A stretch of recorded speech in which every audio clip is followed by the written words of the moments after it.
How does devotion turn into a curse that no one saw coming? Can one forbidden bond in a peaceful Washington church ignite a fury that ends in murder? And what does it mean when a pastor, entrusted with guiding souls, becomes the architect of a nightmarish betrayal?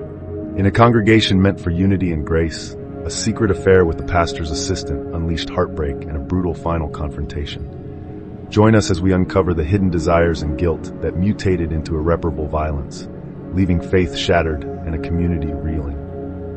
Is it ever too late to escape the web spun by private obsessions?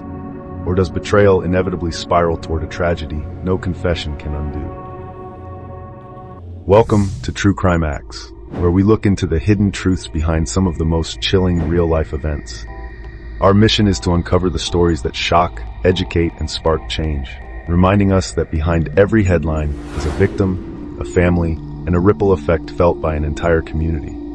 If you find this journey as important as we do, don't forget to like, subscribe, and click the notification bell to ensure you never miss another gripping exploration into the depths of human behavior. In the quiet community, a pastor was more than a spiritual guide. He was a trusted confidant, counselor, and moral compass for many. His sermons, delivered with heartfelt conviction, resonated with the congregation's deepest questions about life and faith. No one suspected that a hidden current of temptation and longing pulsed beneath his gentle demeanor, one powerful enough to threaten the very foundation of his domestic life and the trust of those who believed in him. The pastor was married to a kind-hearted woman who supported him tirelessly. She helped organize Bible study groups, comforted those in distress, and took pride in maintaining a harmonious household. But beneath the veneer of devotion, the pastor's thoughts drifted toward another, his assistant. She was diligent, capable, and quietly charismatic in her own right, tasked with managing church schedules, coordinating events, and serving as his go-to planner for everything from potlucks to youth trips. She occupied more of his time than anyone else. Their proximity, initially professional, gradually evolved into long, private discussions that strayed from sermon planning into personal confessions. What began as after-hours text messages about upcoming church retreats morphed into candid, late-night exchanges about struggles, hopes, even regrets. Over weeks, emotional intimacy set in, a closeness they both knew was dangerous, yet felt powerless to resist. Each gentle encouragement, each shared prayer, entangled their hearts further, until the pastor realized with dawning alarm that he yearned for more than casual companionship. While he tried to maintain a public mask of normalcy, subtle changes began to show. Congregants might have noticed him searching the sanctuary for her eyes, or lingering after an event to chat long after others had gone. Whispers formed, though most dismissed them, trusting the pastor's reputation for integrity. If only someone had realized how swiftly a bond of comfort could transform into a web of dangerous secrets. Is it possible that open confession and an honest confrontation might have spared them all from the horrors to come? Or did each furtive text and hushed conversation lock them onto a path from which tragedy was the only escape? The pastor's wife had long been admired for her gentle spirit and willingness to serve. She organized community drives, volunteered at local shelters, and extended warm invitations to newcomers. In many ways, she was the backbone of her husband's ministry, embodying the nurturing support that allowed him to focus on delivering powerful sermons and steering the congregation. Few recognized the sadness brewing in her eyes. Sadness she herself might not have understood as anything more than routine fatigue from the demands of church life. Meanwhile, the assistant found herself juggling an ever-growing list of tasks. She scheduled counseling sessions for the pastor, managed worship rosters, and arranged his travel for religious conferences. Their professional collaboration demanded they meet frequently, a necessity the pastor was keen to preserve. Yet with each meeting, a new layer of emotional closeness formed. Quiet laughter at inside jokes, shared coffee cups after hours, the pastor's guiding hand on her shoulder that lingered just a moment too long. Still, doubts gnawed at the assistant. She heard the pastor speak passionately about marital fidelity during Sunday sermons. She witnessed the devoted wife who greeted him joyfully after each service. A seed of guilt sprouted inside her, but her heart told her the pastor needed her, understood her in ways no one else did. She convinced herself that maybe, in time, he would find a way to reconcile this with his responsibilities, or that their connection was somehow blessed by God's plan. Small signs of tension emerged at home for the pastor. He grew irritable at trivial matters, lost in thought during mealtimes, and found it hard to meet his wife's eyes. She tried to brush it off as workload stress, but occasional stabs of intuition warned her of a deeper issue. Would a single conversation of raw honesty between husband and wife defuse the ticking time bomb? Or had the pastor, intoxicated by the assistant's empathy and friendship, chosen a path that would only lead them deeper into moral peril, pushing him ever closer to a moment of violence no apology could erase? Within the congregation, some members quietly sensed something amiss. A slight tension hung in the pastor's interactions with his wife, a newly cautious hush in the assistant's demeanor. Yet few dared question the moral backbone of a man known for providing spiritual counsel to those in crisis. The pastor's eloquent sermons continued to captivate, weaving themes of love, commitment, and forgiveness. Paradoxically, these heartfelt messages only magnified the contradictions behind his private life. The assistant found her conscience pricked when hearing the wife speak in Bible study about trust in marriage. The wife's unwavering belief in the pastor's devotion struck her with pangs of remorse. That evening, the assistant typed out a text, her fingers shaking. "Maybe we should step back. This feels wrong." But a swift reply from the pastor, insisting they were fated to help each other through life's burdens, pulled her back in. In truth, the pastor balanced precariously on an ever-tilting moral tightrope. With each passing day, fear of scandal overshadowed any lingering sense of guilt. He told himself the love he shared with the assistant was pure, simply misunderstood. A voice in his head insisted that if the congregation discovered his duplicity, they might cast him out entirely, shattering everything he'd toiled to build. Meanwhile, the wife interpreted his growing agitation as a sign of stress from ministerial duties. Concerned but loyal, she took on more tasks to lighten his load. She strove to soothe him, reminding him of simpler days when they began ministry as newlyweds, brimming with hope. He responded with forced smiles and quick embraces, all the while hiding the intensifying affair. Could a quiet chat or confessional moment with an elder in the church have halted this moral collapse? Or was the pastor's entanglement with the assistant too deep for rescue, paving the road to an impending meltdown that threatened not just hearts, but lives? The new normal in their dynamic was secrecy. The pastor and the assistant covered their tracks with discreet phone calls, private chats after everyone else went home. On the surface, everything seemed functional. Worship service continued, Bible study sessions progressed, and the wife managed household and philanthropic duties as usual.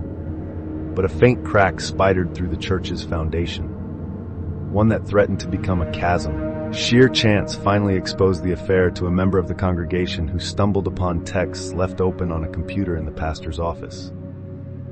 Initially stunned, they wrestled with the question of confrontation.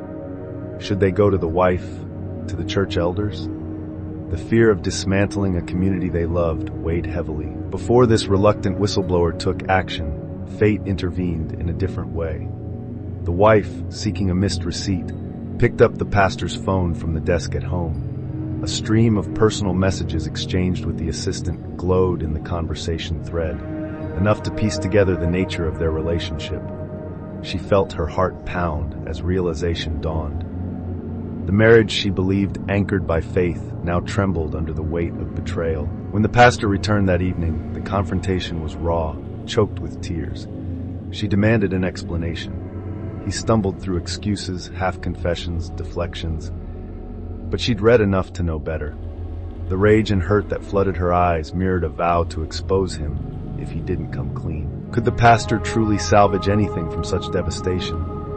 Or would desperation, combined with a desire to protect his carefully cultivated persona, nudge him toward a more desperate final recourse, one that might spark a tragedy no one could have predicted? The wife's heartbreak soon morphed into furious resolve. She threatened to inform the church elders, to make public the pastor's double life if he refused to end the affair immediately and step down from his post. He pleaded for calm, promising to break ties with the assistant. But those words rang hollow to her. She saw the lingering guilt in his eyes, the reluctance to renounce what had become, for him, a source of emotional intimacy. Meanwhile, the assistant found herself entangled in confusion. A part of her yearned to separate from the pastor, haunted by the wife's agony, but she also felt a deep emotional bond. Each text or call from him reignited that dangerous spark. The pastor, too, balanced illusions of love with a deep fear of total ruin. In a place of worship meant to champion honesty, these three individuals sank into deeper webs of deception. The pastor's sermons took on a brittle edge. The wife alternated between sorrow and fury as she came to terms with the personal cost of his betrayal. The assistant walked a line of shame, hoping a miracle might free them all from scandal. Yet as rumors continued to swirl, the pastor grew convinced that the congregation's condemnation was imminent. One evening, a final argument erupted in the pastor's office at church. The wife, determined to confront him away from the domestic sphere, arrived with an ultimatum. Witnesses in an adjacent corridor heard muffled shouting, her voice thick with tears, his with desperation. Could any surge of conscience lead the pastor to confess fully and accept the consequences? Or was his terror too strong, his sense of self-preservation overshadowing the sanctity of all he once held dear? And in that trembling hush after the shouted accusations, did a darker plan already begin to crystallize in his mind, one that no prayer could justify? Tensions soared behind sealed doors after the wife's ultimatum. She had laid out her final demands: either confess the affair to the church, resign his pastoral role, and devote himself to mending their marriage, or watch as she exposed his sin to the entire congregation and leadership. He realized that if she followed through, the cost was immeasurable. Years spent earning the respect of hundreds of faithful members would crumble overnight. The pastor weighed that against his lingering attachment to the assistant. Rumors swirled outside the office. A church staff member, overhearing the heated exchange, tried to move closer, worried for the wife's safety. But the pastor emerged abruptly, face pale and eyes distant, telling staff in a constricted tone that everything was under control. During that sleepless night, haunted by the wife's threat and the assistant's emotional pleas, he drifted deeper into a mental spiral. If the wife destroyed his reputation, he might lose everything: the congregation, his sense of purpose, and even the possibility of continuing with the assistant under more clandestine means. He scrolled through texts, reading her words. "I'm so scared. Is there any way out?" A question that resonated in his own mind. In some accounts, the pastor sought counsel from a close friend. Others said he spent hours rummaging through Bible passages, searching for justification or solace. Whichever story holds the most truth, it's clear no true consolation arrived. By daybreak, a grim resolve had settled. He couldn't face the prospect of unveiling his shame, nor could he walk away from the assistant he believed he loved. Was there an even darker path forming in his mind? A terrible measure to ensure the wife's silence forever? If rational thought could have intervened, perhaps the spiral would stop there.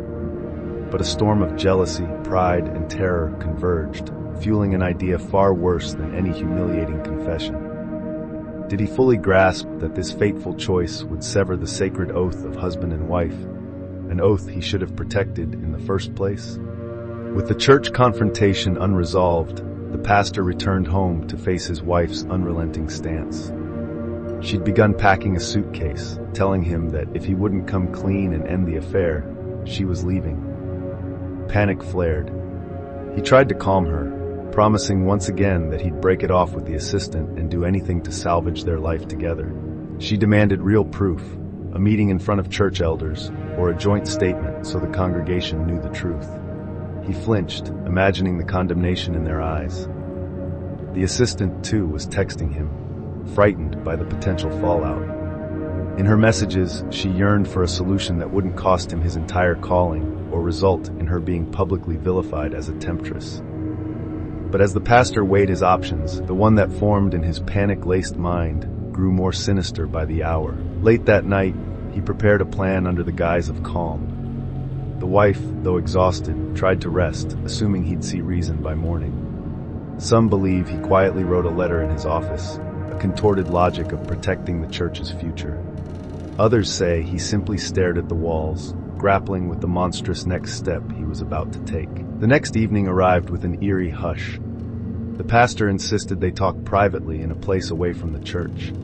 Some claim he suggested the same wooded area he used to find solace in prayer. Others say it was in their own home's secluded backyard. How does one cross the threshold from fear of exposure to planning a murder that silences the victim? At what point did he, a man responsible for souls, decide her life was worth sacrificing to preserve the illusions and forbidden desires that had consumed him? The confrontation played out in hushed, terse words. She reiterated the same demand: repentance, public admission, and an end to the affair. His response wavered between pleas for understanding and stubborn denial. Neither would yield. The wife refused to be complicit in a lie that stained their marriage vows. The pastor, overwhelmed by dread, tried one last time to coax her into quietly letting it go. She shook her head, voice trembling with heartbreak. It was then he reached for something concealed in his jacket. A faint glimmer of metal reflected in the moonlight. The wife might have gasped or stepped backward in sudden alarm. Whatever her final expression, the pastor sealed his darkest decision with a single, cold stroke. A muffled scream echoed through the stillness.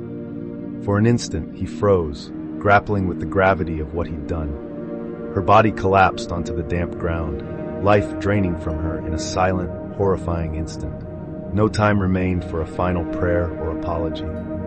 The man tasked with guiding hearts to higher ground had just extinguished the one who'd shared his life and his ministry's burdens. Some reports indicate he called 911 in a panicked state, claiming an accident or intrusion, while others suggest he first contacted the assistant, sobbing that he'd handled things. Regardless, the police arrived to a gruesome scene. The pastor tried to craft a story, but the details rang hollow under initial questioning. Forensic signs pointed to a deliberate act of violence, not a random assault. What flurry of thoughts raced through his mind as the reality sank in? Did relief battle guilt, or did numbness wash over every nerve as he realized he'd traded a human life to hide an affair? Could he, in any measure of twisted logic, have believed this murder would ever secure the peace he so desperately sought? The news that the beloved pastor stood accused of killing his own wife sent shockwaves across the community. Congregants awoke to frantic texts, phone calls, and a swirl of rumors pointing to the unimaginable. Many refused to believe it outright, certain a mistake or malicious framing had occurred. But as the day wore on and official statements emerged, denial gave way to heartbreak and fury. The pastor's name, once honored with whispered prayers of gratitude, became associated with the darkest betrayal. Meanwhile, the assistant, trembling under the weight of implication, was questioned about her involvement. She vehemently denied any knowledge of the pastor's murderous plan, insisting she never intended harm. Some doubted her sincerity, recalling how the affair ignited the conflict.